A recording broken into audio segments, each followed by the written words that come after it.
Sebenarnya kalau dilihat dari bullying itu sendiri kan, yang biasa kita lihat tuh pelaku sama korban kan. Ada pelaku, ada korban. Udah ini dua aja nih yang kita kasih spotlight gitu ibaratnya. Padahal sebenarnya menurutku yang paling harmful ketika ada bullying itu tuh justru sekitarnya. Orang-orang yang normalisasi. Oke. Jadi yang diem aja. Yang diem aja, yang normalisasi, yang justru malah ngedukung gitu. Karena kan kalau dalam bullying sendiri mungkin kita tahu perannya ada pelaku, ada korban. Padahal sebenarnya di dalam bullying itu perannya ada 8.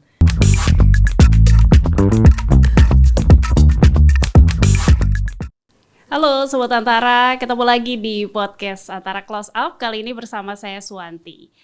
Sobat Antara, belakangan kita tahu ya ada sejumlah kasus perundungan atau bullying khususnya terjadi di dunia pendidikan kita. Bahkan ada beberapa kasus yang memakan korban jiwa gitu ya. Episode kali ini mungkin akan triggering untuk beberapa yang mengalami ini karena kita akan membahas soal perundungan atau bullying khususnya di dunia pendidikan supaya ini untuk meningkatkan awareness dan kedepannya nggak ada lagi kasus-kasus bullying ya di sekolah atau di institusi yang harusnya jadi ruang aman nih buat semua penghuninya gitu. Kali ini saya akan ngobrolnya bersama dengan Kak Wai Tatiri. Kak Wai, apa kabar?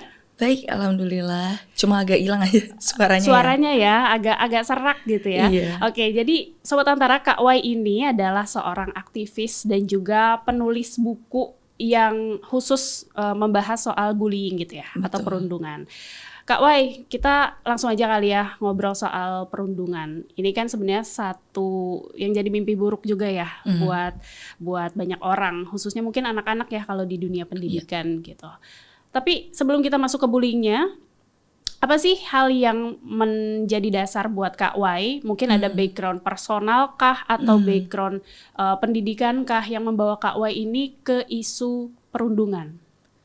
Sebenarnya kalau ke isu perundungan, aku tuh baru mendalami di 2022 ketika S2. Jadi aku 2022 tuh melanjutkan studi S2 di Harvard University dan fokusnya itu ke pendidikan informal. Oke. Jadi jurusannya ya pendidikan informal. Jadi memang tujuan awalnya tuh aku pengen bikin film anak-anak, pengen bikin buku, pengen bikin ya pokoknya basically materi edukasi tapi yang sifatnya non formal.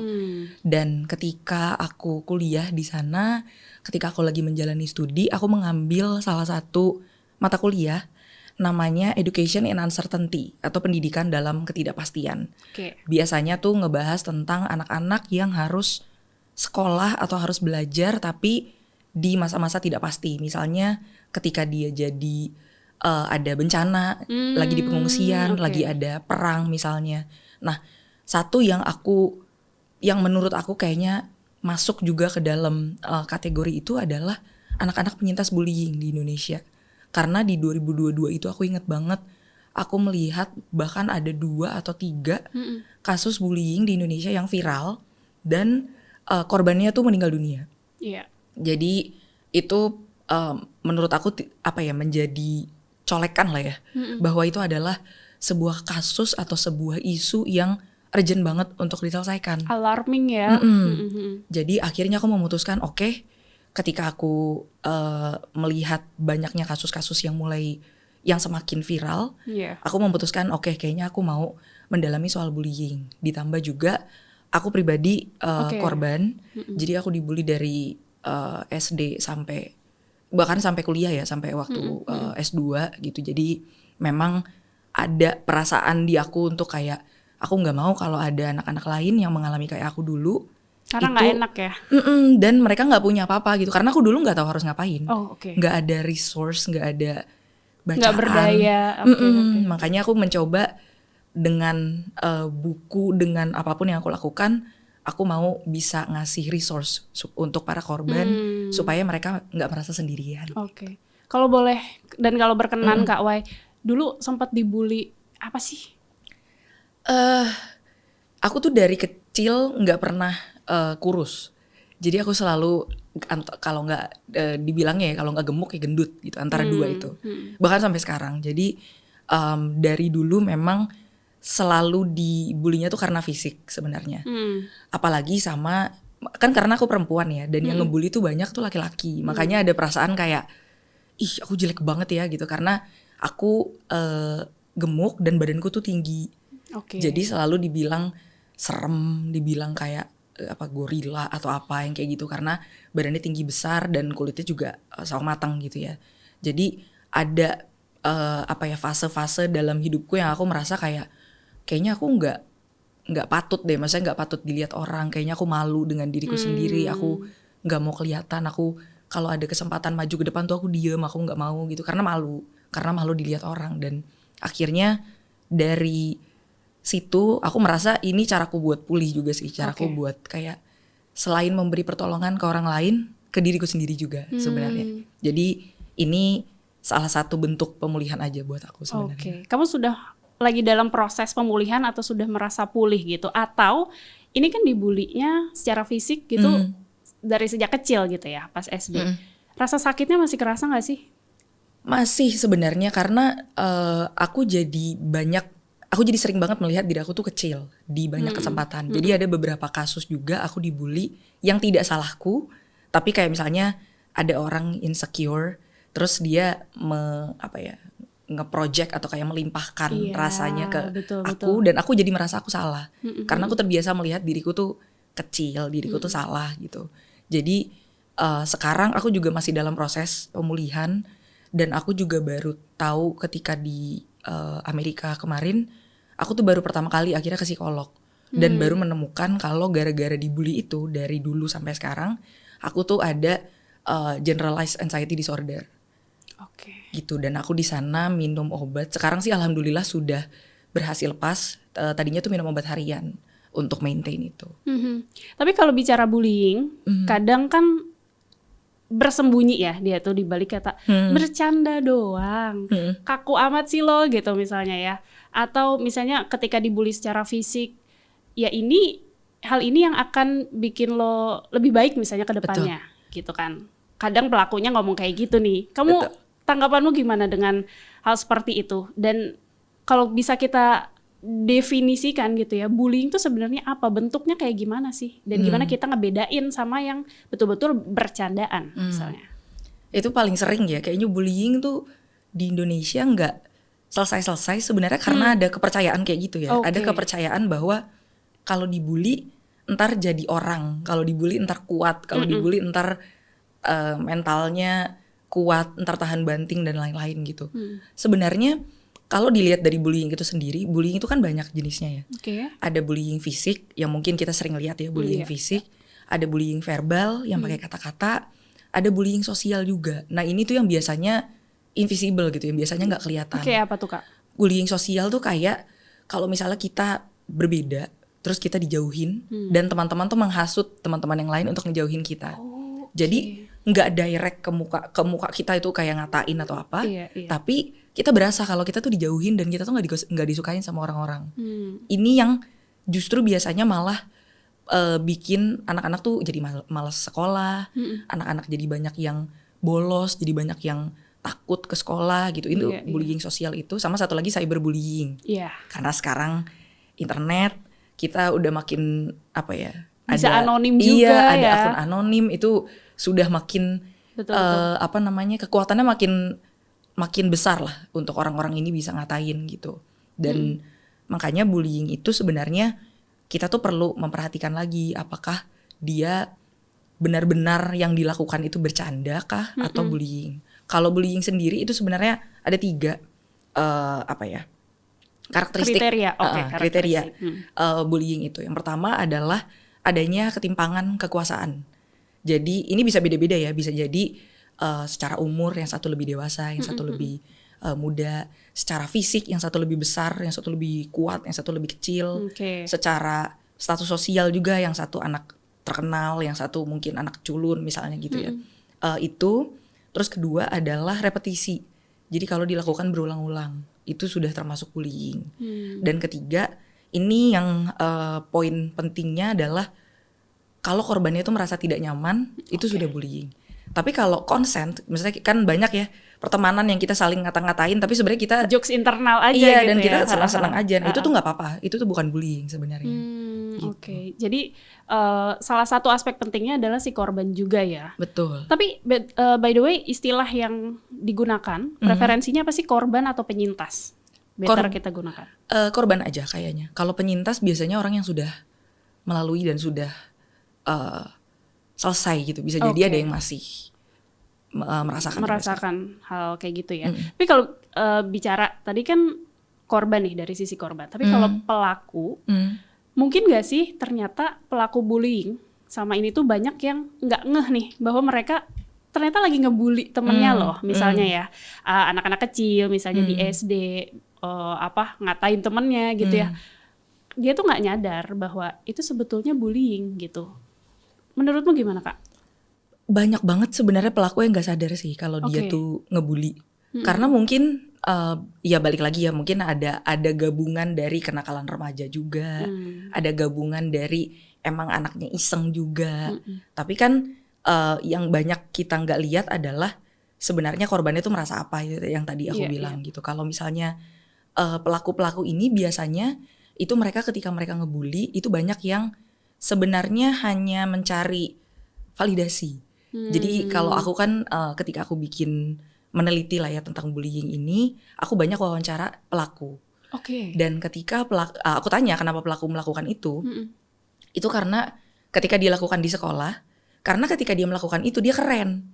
Teman-temannya tepuk tangan, terus kayak dia terlihat sebagai jagoan gitu. Nah validasi itu yang dia butuhkan. Jadi sebenarnya bukan karena pengen ngebully, bukan karena nggak suka dan kayak aku harus menjatuhkan orang ini, enggak.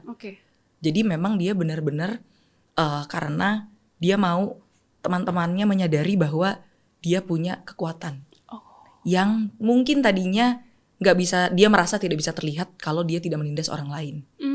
Gitu. Jadi itu projecting aja sih sebenarnya dari yang dia rasakan. Mungkin dia ngerasa, aduh kok aku ngerasa kurang keren ya, kurang kuat ya, kurang apa gitu. Dan itu dia mencoba menjatuhkan orang lain dengan harapan ketika dia menginjak orang lain dia menjadi lebih tinggi gitu lah, dia menjadi lebih kuat. Kalau gitu yang apa istilahnya perlu pertolongan, bukan hanya korbannya ya, tapi pelakunya juga sebetulnya emang butuh pertolongan itu ya. Iya betul. Dan pelaku juga banyak yang datangnya dari lingkungan atau keluarga yang juga tidak baik-baik saja gitu. Jadi bisa jadi ketika mereka ngebully itu tuh kayak apa ya, semacam teriakan pertolongan gitu loh, bahwa mereka tuh butuh pertolongan untuk maintain, untuk meregulasi emosi mereka, untuk bercerita mungkin karena nggak boleh cerita dan lain-lain, jadi dia mengeluarkannya lewat agresi kayak gitu-gitu. Kalau kayak gitu berarti mungkin kita kan udah lihat ya dari sisi pelaku yang juga merasa butuh validasi, dari sisi korban yang merasa kecil ketika dibully gitu ya. Jadi kayaknya akar masalahnya kalau dari sini kita harus lihat dari berbagai sisi ya Kak. Nggak bisa langsung menyalahkan lo melakukan bully, lo adalah pihak yang jahat di sini, nggak bisa kayak gitu juga ya. Pendekatan yang kayaknya wajar untuk dilakukan kayak gimana dong? Sebenarnya kalau dilihat dari bullying itu sendiri kan yang biasa kita lihat tuh pelaku sama korban kan. Ada pelaku, ada korban. Udah ini dua aja nih yang kita kasih spotlight gitu ibaratnya. Padahal sebenarnya menurutku yang paling harmful ketika ada bullying itu tuh justru sekitarnya. Orang-orang yang normalisasi. Jadi yang diem aja. Yang diem aja, yang normalisasi, yang justru malah ngedukung gitu. Karena kan kalau dalam bullying sendiri mungkin kita tahu perannya ada pelaku, ada korban. Padahal sebenarnya bullying, di dalam bullying itu perannya ada 8. Banyak. Ada pelaku, ada korban, ada asisten pelaku. Jadi dia yang bagian ikut mukul atau ikut pegangin korban gitu. Jadi beneran aktif ya. Ada juga, nah ini sisanya 5 ini adalah bystander atau orang yang menyaksikan lah, saksi gitu ya. Tapi dari 5 bystander ini dibagi lagi. Yang pertama itu adalah pro bully aktif. Jadi dia sebenarnya tuh ngedukungnya tuh si pembuli. Dan dia aktif, dia jadi yang kayak bagian ketawa-ketawa, bagian kayak manas-manasin. Nah itu tuh dia. Terus ada juga pro bully pasif. Dia sebenarnya ngedukung si pembuli tapi dia diem-diem aja. Cuman dia nggak berusaha melerai, dia malah kayak sengaja supaya ya udah jalanin aja terus gitu, kayak ngelindungin gitu ya. Ada juga kontra bully aktif. Nah ini yang biasa kita sebut defender.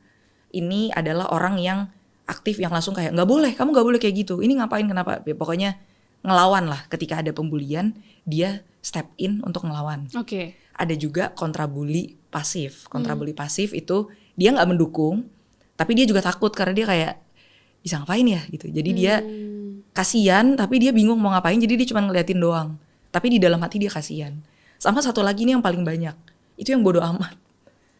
Jadi yang kayak ya selama nggak terjadi ke gue gitu ya udah nggak usah. Nah itu tuh banyak banget, dan sebenarnya itu justru yang bikin kejadian bullying tuh bisa terus ada, dan orang-orang justru makin banyak yang nggak berani nggak berani membela karena banyak orang yang bodo amat dan ngerasa kayak ya udahlah itu kan urusan mereka gitu, kenapa kita harus ikut campur. Jadi justru harmfulnya tuh gara-gara itu. Oke. Tapi ada kemungkinan nggak kalau misalnya korban yang tadinya jadi korban nih, terus seiring dengan berjalannya waktu karena nggak selesai, nggak pulih gitu ya dalam dirinya, mungkin ini dampak yang sangat jangka panjang banget kali ya gitu. Karena dia dibully dulunya, akhirnya dia juga menjadi pelaku gitu. Ada nggak sih kasus-kasus seperti itu sebetulnya? Ini banyak banget di Indonesia ya terutama. Ini namanya bully victim. Jadi dia adalah yang dulu jadi korban terus dia jadi pembuli. Ini tuh biasanya di sekolah. Kan kalau sekolah sekarang ada istilah UTAS sama AGIT ya. Anak kelas 1 iya, anak kelas 1 sama anak kelas 3. Iya. Kalau dia baru masuk kelas 1, dia dipelonco sama anak kelas 3. Ketika dia jadi anak kelas 3, dia mau melonco anak kelas 1 itu terus kan akan terus bergulir tuh kayak gitu kan circle-nya. Nah, itu memang banyak kejadian di Indonesia, dan itu yang menghasilkan orang-orang yang tadinya korban kemudian menjadi pelaku. Biasanya korban yang jadi pelaku itu karena dia belum bisa berdamai dengan dengan dirinya, belum bisa pulih sepenuhnya. Jadi salah satu cara untuk mengobati rasa sakitnya dia adalah mencoba meneruskan rasa sakit itu ke orang lain dengan cara ngebully. Padahal sebenarnya nggak juga, dia nggak hilang juga rasa sakit rasa dia sakit dibully dia juga nggak masih hilang. ada ya. Iya. Cuman dia mencoba aja ngasih ke orang lain, tapi kebanyakan memang ya udah itu jadi rantai aja, tapi nggak jadi pulih juga gitu. Jadi siklus jahat ya kalau kayak gitu. Menurutmu cara memutusnya kita apa yang bisa dilakukan intervensinya? Sebenarnya kalau intervensi itu banyak caranya. Kita perlu ngelihat untuk situasi juga kan sebenarnya. Kalau aku selalu ngasih kayak semacam ngasih sarannya itu dengan ada framework gitu namanya 5D. Yang pertama tuh direct. Direct itu kayak langsung bilang kayak enggak boleh ya. Langsung kita patahkan gitu, langsung bela di tempat. Yang kedua itu distract. Kalau kita nggak berani ngedirect, nggak berani beneran kayak melawan, kita bisa ngedistract dengan kayak nggak tahu, kita bikin obrolan baru kayak kita manggil orang kayak kita ngapain kayak pokoknya supaya bulinya tuh lupa gitu kalau dia lagi ngebully gitu. Pokoknya kita ngedistract. Ketiga itu delegate. Delegate itu kita ngadu ke orang yang punya orang power dewasa, lah ya. orang dewasa, ke guru, ke satpam, ke siapapun. Terus yang keempat itu document. Ini juga kayaknya penting di dokumentasi, di video, di apa gitu. Ini juga penting karena ya balik lagi ya banyak kasus yang terpaksa tidak diselesaikan karena minim bukti, karena dirasa ya ini emang enggak, orang waktu itu enggak kayak gitu kok ceritanya gitu ya, banyak ya. Jadi dokumen itu penting, dan dan baru yang terakhir itu delay. Delay itu adalah kita nyamperin korban setelah kejadian, kita nyamperin untuk kayak kamu tadi gimana, maaf ya aku nggak ngomong atau apa gitu, kamu butuh bantuan apa, kamu butuh ditemenin nggak buat ngadu atau apa gitu. Jadi itu juga bisa jadi salah satu cara. Jadi antara 5 itu kalau bisa dilihat aja kira-kira melihat situasi yang memungkinkan, yang memungkinkan tuh gitu yang ya. mana.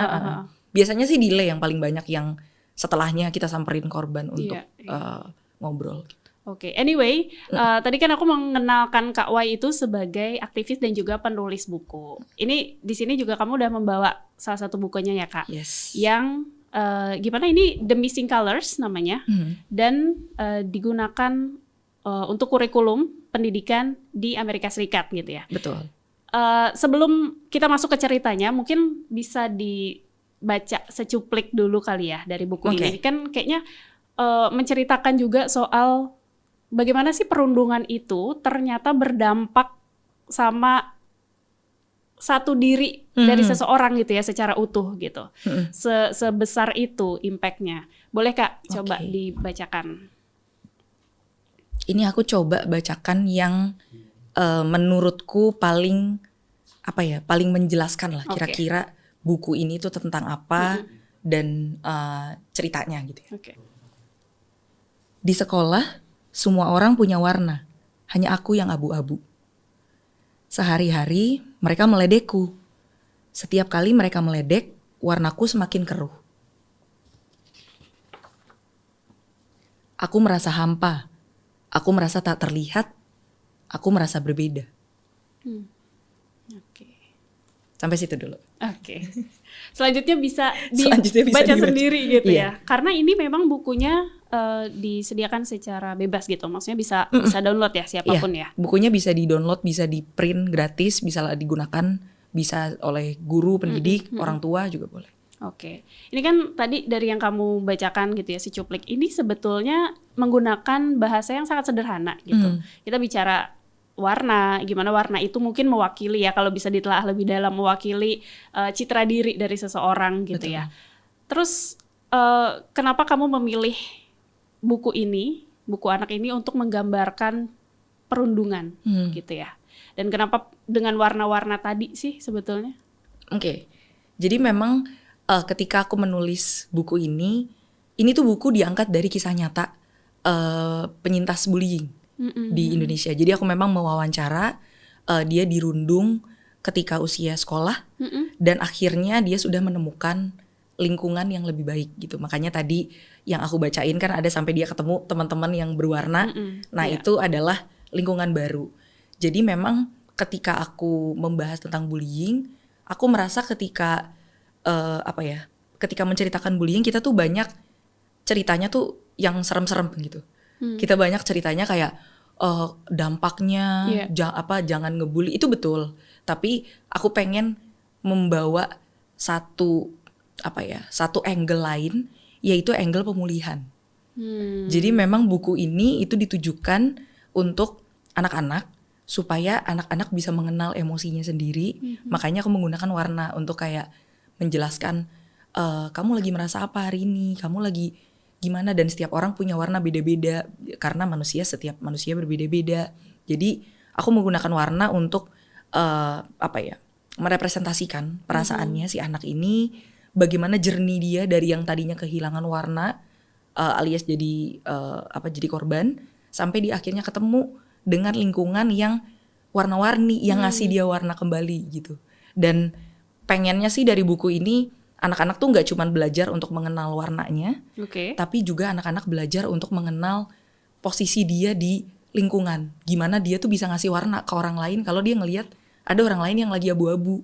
Jadi kalau ada temen yang lagi sendirian, ya kita punya warna, kita bisa ngasih dia warna dengan kita menghibur dia, dengan kita bersikap baik, berempati kepada orang lain gitu. Jadi memang tujuannya untuk itu. Tujuannya untuk memperkenalkan bullying ke anak-anak, karena kan ini tujuannya untuk anak-anak kecil ya, tanpa benar-benar menyebut kata bullying atau sesuatu yang sifatnya kekerasan gitu, karena mungkin belum siap ya secara umur. Oke, ini untuk anak berapa tahun atau kelas berapa sih biasanya? Ini biasanya untuk anak umur TK sampai umur 12 tahun. Oke. Jadi usia sekolah dasar gitu ya, TK sekolah dasar, TK sama sekolah dasar. Di Amerika ini bukunya sudah diadopsi gitu ya, untuk jadi satu kurikulum pembelajaran di sekolah-sekolah gitu ya. Betul. Gimana ceritanya bisa kayak gitu, dan apakah sekolah-sekolah di Indonesia juga menerapkan hal yang sama nih untuk mengadopsi buku ini juga? Kalau di Amerika, jadi ketika setelah aku bikin buku ini kan awalnya adalah tugas akhir. Nah setelah jadi bukunya, dosenku itu suka dengan isu yang diangkat, dengan cara penyampaiannya, lalu ditawarkan mau nggak kita diskusi untuk kita bikin kurikulum sama-sama. Kurikulumnya itu nanti bisa dipakai sama semua orang, jadi sama pendidik, sama orang tua, semua yang mau pakai itu boleh. Kurikulumnya tuh kayak apa yang harus dilakukan sebelum baca buku ini, ketika membaca dan sesudah membaca buku ini. Nah akhirnya di April 2024 kurikulumnya jadi dan sudah difitur secara resmi di website Harvard. Ada namanya Harvard Reach. Jadi kalau googling The Missing Colors ini keluarnya akan si satu paket itu dengan kurikulumnya itu bisa di-download. Dan ini sudah dipakai di beberapa sekolah-sekolah di Amerika Serikat juga. Dan di Indonesia juga sudah. Aku beberapa kali mendapat DM, aku mendapat video kiriman dari guru-guru yang akhirnya menggunakan buku ini di kelas. Termasuk untuk anak-anak kuliah yang KKN gitu ketika untuk ngajar-ngajarin anak kecil ini banyak dipakai gitu. Oke. Jadi dari satu tugas kuliah tentang bullying ternyata bisa dipakai secara luas gitu ya. Dan karya kamu yang lain adalah ini terkait juga dengan bullying gitu ya. Adalah katanya bullying melatih mental. Betul. Nah, kalau ini tentang apa? Apakah ini berkaitan juga dengan pengalaman personal misalnya, proses pemulihan dan lain-lain atau seperti apa sih? Oke.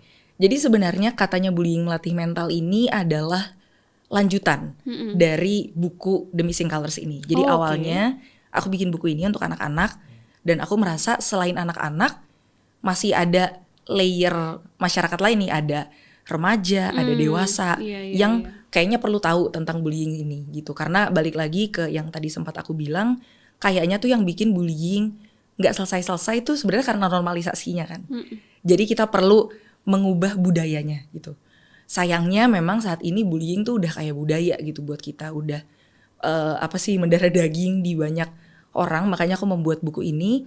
Buku ini tuh isinya ada wawancara, jadi ada point of view dari korban, dari pelaku, dari institusi pendidikan juga, termasuk dengan teori-teori dan kira-kira langkah-langkah lah yang bisa digunakan untuk kita intervensi ketika ada terjadi bullying di sekitar kita. Makanya aku mengambil judulnya katanya bullying melatih mental, karena ini biasanya kan yang paling banyak dipakai ya alasan. Tapi kan itu melatih mental, tapi kan itu bikin kuat gitu. Bahkan ada yang bilang bullying works katanya gitu. Ini ada contohnya nih orangnya yang dulu dibully sekarang jadi lebih baik gitu ya. Betul. Nah ini tuh untuk melawan itulah sebenarnya gitu. Tapi pandanganmu ya Kak, mungkin ini juga terdapat di buku bullying melatih mental gitu ya. Tapi pandanganmu dengan yang bilang bullying works itu kayak apa sih? Sebenarnya sayangnya ya, malah kasiannya tuh banyak orang yang bilang bullying works itu adalah korban. Jadi dia dulu korban, terus dia membela pelakunya dengan bilang, tapi gara-gara bullying gue bisa kayak sekarang, tapi gara-gara bullying gue bisa kuat, gue bisa apa gitu. Tapi sebenarnya yang luput dilihat adalah untuk adanya korban bully bisa menjadi bisa menjadi kuat, bisa punya prestasi, itu tuh bukan karena dia dibully, tapi karena banyak hal lain yang dia lakukan, yang secara pribadi dia lakukan. Jadi memang dia pernah dibully, tapi setelah dibully dia berusaha memulihkan diri, dia berusaha berkembang, dia berusaha belajar banyak hal baru, sampai akhirnya dia bisa jadi hebat gitu, dia bisa jadi kuat. Tapi kenapa ketika dia sudah menjadi kuat, dia tidak melihat segala proses yang sudah dia lakukan, dia malah ngelihatnya karena dulu dibully, pernah dibully gitu ya. Malah kasihan, padahal kan itu sebenarnya usahanya dia ya, itu kan dia yang hebat gitu, dia hebat bisa pulih, bisa overcoming segala rasa sakit dan menjadi orang yang jauh lebih baik gitu. Sayang sih kalau malah jadi terima kasih ke si pembulinya itu. Iya. Karena mindset kayak gitu mungkin damage dari bullying itu nggak setara dengan usaha-usaha yang dilakukan sama korbannya itu sendiri gitu kali ya Kak. Tapi ketika menjadi korban sebetulnya saat itu juga apa yang bisa kita lakukan sih memangnya? Karena kan bullying menyeramkan tentu saja ya. Bullying menyakitkan juga sudah pasti gitu. Apa yang bisa kita lakukan? Kalau jadi korban sebenarnya ya perlu lihat kondisi juga sih sebenarnya. Karena mungkin cara yang paling gampang adalah kita ngelawan. Tapi ya sudah pasti di kebanyakan kasus ketika kita ngomong, ketika kita melawan, kita malah makin dibully lah ya ibaratnya gitu. Ada juga yang nge-freeze ya biasanya ya. Nah biasanya ketika kita sedang ada pembulian itu, memang yang harus diusahakan adalah untuk kita ngomong. Untuk kita ngomong kalau kita nggak suka, untuk kita ngomong kalau kita sakit gitu, kalau kita nggak terima, kalau kita nggak mau diginiin. Karena balik lagi banyak pelaku yang nggak sadar kalau dia tuh lagi ngebully. Bisa jadi ada kemungkinan ketika akhirnya korban yang ngomong kayak nggak mau aku sakit, jangan kayak gitu. Bisa jadi pelakunya sadar. Tapi memang ada banyak juga situasi pelakunya tidak sadar dan pelakunya juga malah makin parah gitu. Nah biasanya kalau setelah seperti itu perlu ada apa ya, kita tuh perlu minta tolong gitu setelahnya. Jadi jangan merasa menjadi korban itu aib, jangan merasa menjadi korban itu memalukan. Jadi kita harus berani untuk minta tolong, baik ketika kita lagi dibully atau setelahnya. Jadi kan banyak ketika abis dibully karena udah selesai kita mikir ya udah selesai. Yeah. Padahal sebenarnya kita ada kemungkinan itu kejadian lagi karena kan bullying itu repetisi. Berulang ya. Makanya kita harus berani minta tolong, harus berani ngomong, harus berani cerita. Makanya ini pentingnya juga kenapa anak-anak tuh perlu diajarkan untuk bisa lebih untuk bisa lebih komunikatif, untuk bisa komunikasinya tuh lebih asertif gitu. Jadi kayak kalau nggak suka ngomong, jangan karena nggak enak, jangan karena takut, akhirnya iya aja gitu. Harus bisa dibiasakan kayak gitu juga. Oke, jangan mendem ya. Tapi memang ini biasanya hal yang jadi satu tantangan sendiri ya gitu. Karena misalnya dari pihak keluarga dengan anak yang di sekolahnya kena perundungan gitu ya. Kadang keluarga tidak melakukan sesuatu karena kan nggak tahu ya, anaknya tidak cerita misalnya gitu, atau mungkin teman-temannya juga nggak kasih tahu gitu ya. Apa yang sikap terbaik gitu ya yang bisa dilakukan sama keluarga atau orang tua dari anak yang dia menjadi korban loh gitu, atau juga untuk mencegah supaya dia nggak menjadi korban, apa yang bisa dilakukan? Kayaknya kalau dari orang tua sudah pasti komunikasi itu kuncinya ya sebenarnya. Karena biasanya indikasi-indikasi anak lagi dibully atau bahkan jadi pelaku itu tuh bisa terlihat kalau orang tua tuh banyak ngobrol sama anaknya, banyak membiasakan anak untuk kayak ya udah cerita, tapi ketika anak cerita jangan diceramahin, jangan malah disalahin gitu kayak Allah itu gitu doang nggak apa-apa, itu mau bercanda gitu atau itu apa. Kayaknya nambah-nambah bully ya. Gitu ya. Jangan malah kita yang malah jadi nggak kita harus bisa jadi safe space lah buat anaknya itu. Makanya ketika anak bercerita, ketika apa ya nggak apa-apa didengerin dulu. Kalau perlu ada yang diintervensi, boleh diintervensi, tapi jangan langsung ketika anaknya itu lagi cerita. Karena biasanya anak-anak itu banyak yang malas cerita ke orang dewasa karena cerita apapun ada aja ceramahnya. Cerita apapun nanti dibilang males gitu ya. Iya, jadi malas karena kayak takut dimarahin, takut apa gitu. Jadi kalau bisa ngasih safe space dulu yang penting untuk anak mau cerita apapun, terlepas nanti apa yang bisa kita lakukan, yang penting dia mau cerita dulu itu udah langkah utama sih sebenarnya. Kalau keluarga dari sisi anak yang membuli gitu ya, apa yang bisa dilakukan?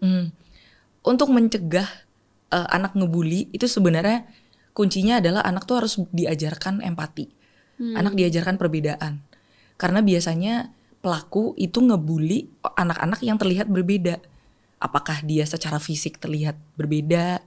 Apakah dia secara cara berbicara, secara logat, secara cara komunikasi itu agak berbeda. Nah itu biasanya tuh jadi rentan jadi korban.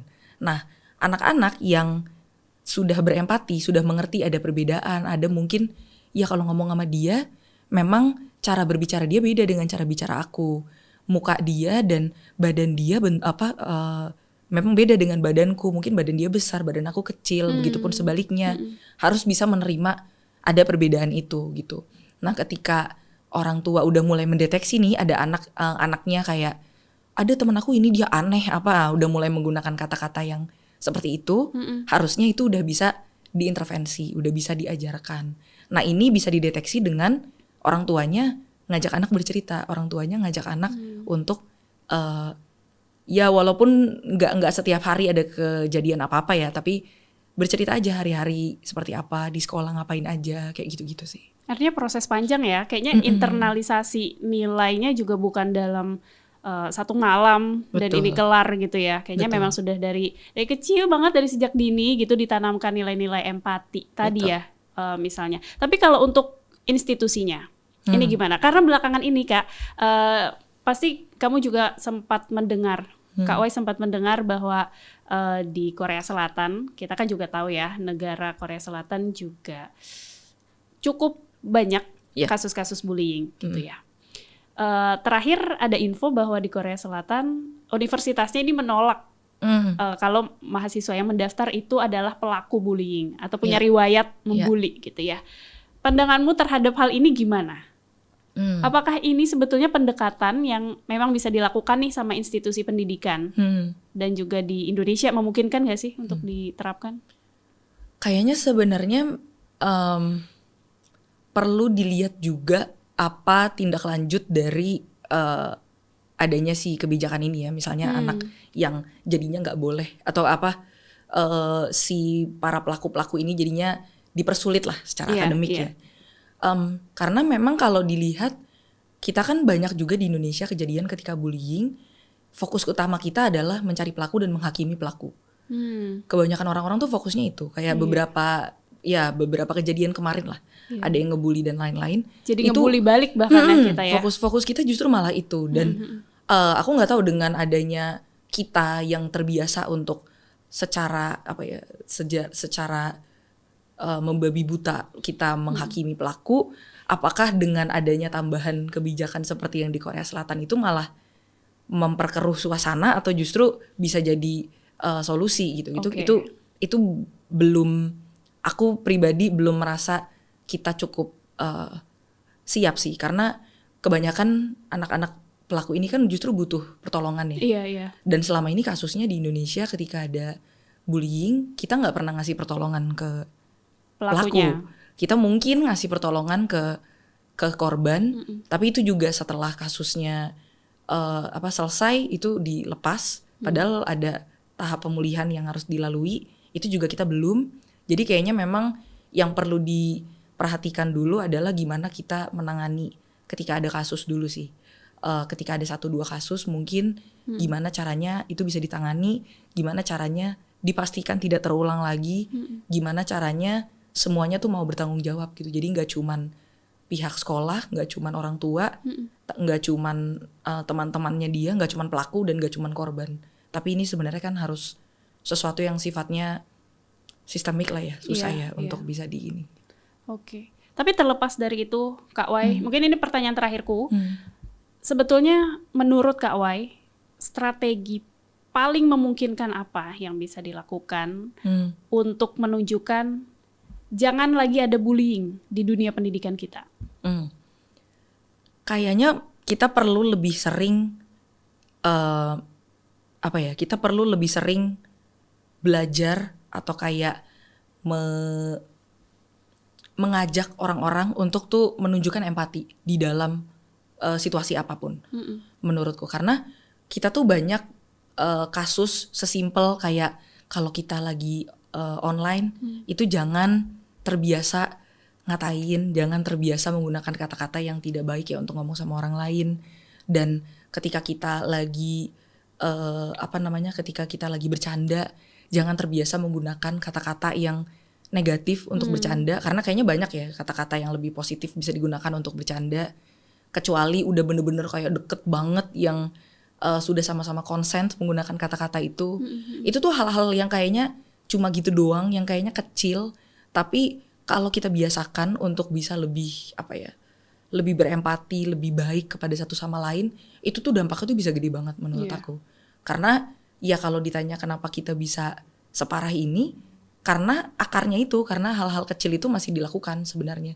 Bukan karena ada 1-2 hal besar, tapi justru karena hal-hal kecil yang jadi kayak snowball effect kali ya. Jadi kayak makin lama tuh makin gede dan makin parah gitu. Jadi mungkin membiasakan berkomunikasi atau kayak berhubungan dengan orang lain tuh penuh empati sih. Empati yang memang harus ditanamkan. Dan kayaknya ini pesan buat Sobat Antara juga ya. Ini dari obrolan kita bahwa kayaknya kita harus berpikir dan lebih bijak gitu ya bahkan untuk mengeluarkan bercandaan sekalipun. Betul. Karena namanya hati dan perasaan orang lain tentu nggak ada yang tahu nih apakah dia mungkin tersakiti karena hal-hal yang kita anggap hanya bercandaan. Gitu Betul. kali ya Kak ya. Betul. Oke Kak Wai, terima kasih banyak. Ini kita sudah bahas soal perundungan, soal bullying di dunia pendidikan kita, dan komprehensif banget nih ya dari berbagai sudut pandang tentu saja. Makasih banget sekali lagi, dan tentunya sukses untuk bukunya, dan semoga kedepannya bisa semakin lagi menyebarkan awareness bahwa bullying itu nggak baik dan berdampak jangka panjang buat korbannya. Amin. Thank you. Dan Sobat Antara, itulah ngobrol saya bersama Kak Wai Tatiri soal perundungan atau bullying di dunia pendidikan kita. Jangan lupa untuk menyimak podcast Antara di antaranews.com dan YouTube Antara TV Indonesia. Kita akan ketemu lagi di podcast Antara episode lainnya. Sampai jumpa. Bye.